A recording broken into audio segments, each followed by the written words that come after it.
ರಾಜ್ಯಕ್ಕೆ 25ನೇ CM ಆಗಿರ್ತಕ್ಕಂತಹ D K Shivakumar ಅವರು ನಿನ್ನೆ ಸಿಎಂ ಆದ ಬಳಿಕ 6 ಬಂಪರ್ ಗುಡ್ ನ್ಯೂಸ್ಗಳನ್ನು ಇದೀಗ ಘೋಷಣೆ ಮಾಡಲಾಗಿದೆ. ಸೊ ಹಾಗಿದ್ರೆ ಬನ್ನಿ ಆ 6 ಗುಡ್ ನ್ಯೂಸ್ಗಳ ಬಗ್ಗೆ ಈ ವಿಡಿಯೋದಲ್ಲಿ ನಾವು ಮಾಹಿತಿಯನ್ನು ತಿಳ್ಕೊತಾ ಹೋಗೋಣ. ವಿಡಿಯೋವನ್ನು ಸ್ಟಾರ್ಟ್ ಮಾಡ್ತೀನಿ. ಅದಕ್ಕಿಂತ ಮೊದಲು ನೀವಿನ್ನೂ ನಮ್ಮ ಚಾನಲ್ಗೆ ಸಬ್ಸ್ಕ್ರೈಬ್ ಮಾಡದೇ ಇದ್ರೆ ಈ ಕೂಡಲೇ ಚಾನಲ್ಗೆ ಸಬ್ಸ್ಕ್ರೈಬ್ ಮಾಡ್ಕೊಳ್ಳಿ ಮತ್ತು ಲೈಕ್ ಮಾಡಿ. ಈಗ ನಾವು ಮಾಹಿತಿಯನ್ನು ತಿಳ್ಕೊತಾ ಹೋಗೋಣ. ಹೌದು, ಡಿ ಕೆ ಶಿವಕುಮಾರ್ ಅವರು ನಿನ್ನೆ ಸಿಎಂ ಆದ ಬಳಿಕ ಮೊದಲನೇ ಬಾರಿಗೆ 6 ಬಂಪರ್ ಗುಡ್ ನ್ಯೂಸ್ಗಳನ್ನು ಘೋಷಣೆ ಮಾಡಲಾಗಿದೆ. ಸೊ ಅದರಲ್ಲಿ ಪ್ರಮುಖವಾಗಿರ್ತಕ್ಕಂತಹ ಪ್ರತಿಯೊಂದು ಗುಡ್ ನ್ಯೂಸ್ನ ಬಗ್ಗೆನೂ ಮಾಹಿತಿಯನ್ನು ಈ ವಿಡಿಯೋದಲ್ಲಿ ತಿಳ್ಕೊತಾ ಹೋಗೋಣ.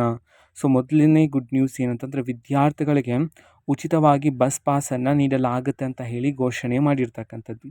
ಎರಡನೇ ಗುಡ್ ನ್ಯೂಸ್ ಏನಂತಂದರೆ, ಬಿ ಖಾತಾಯಿಂದ ಎ ಖಾತಾ ನೀಡಲಾಗುತ್ತೆ ಅಂತ ಹೇಳಿ ಸಹ ಮಾಹಿತಿಯನ್ನು ತಿಳಿಸಿರ್ತಕ್ಕಂಥದ್ದು.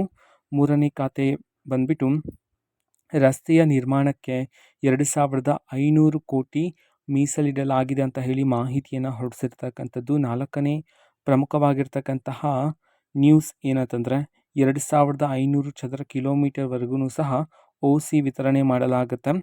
ಐದನೇ ಗುಡ್ ನ್ಯೂಸ್ ಏನಂತಂದರೆ, ಪ್ರತಿ ಪಂಚಾಯತ್ಗೂ ಜೋಡೋ ಯುವ ಸಂಘ ಸ್ಥಾಪನೆಗೆ 10,000 ರೂಪಾಯಿಯನ್ನು ಇದೀಗ ಮೀಸಲಿಡಲಾಗಿದೆ. ಅದೇ ರೀತಿ ಆರನೇ ಮತ್ತು ಕೊನೆಯ ಗುಡ್ ನ್ಯೂಸ್ ಘೋಷಣೆ ಮಾಡಿರ್ತಕ್ಕಂಥದ್ದು ಏನು ಅಂತಂದರೆ, ಖಾಸಗಿ ಸಂಸ್ಥೆಗಳಲ್ಲಿ ಉದ್ಯೋಗ ಹುಡುಕುತ್ತಿರುವವರಿಗೆ ಪ್ರೈವೇಟ್ ಎಂಪ್ಲಾಯ್ಮೆಂಟ್ ಸೆಂಟರನ್ನು ಸ್ಥಾಪನೆ ಮಾಡೋದಕ್ಕೆ ಸಂಬಂಧಪಟ್ಟಂತೆ ಇದೀಗ ಮಾಹಿತಿಯನ್ನು ತಿಳಿಸಿರ್ತಕ್ಕಂಥದ್ದು. ಈ 6 ಗುಡ್ ನ್ಯೂಸ್ಗಳನ್ನು ನಿನ್ನೆ ಡಿ ಕೆ ಶಿವಕುಮಾರ್ ಅವರು ಸಿಎಂ ಆದ ಬಳಿಕ ಘೋಷಣೆ ಮಾಡಿರ್ತಕ್ಕಂತಹ ಮಾಹಿತಿಗಳಾಗಿರುತ್ತೆ.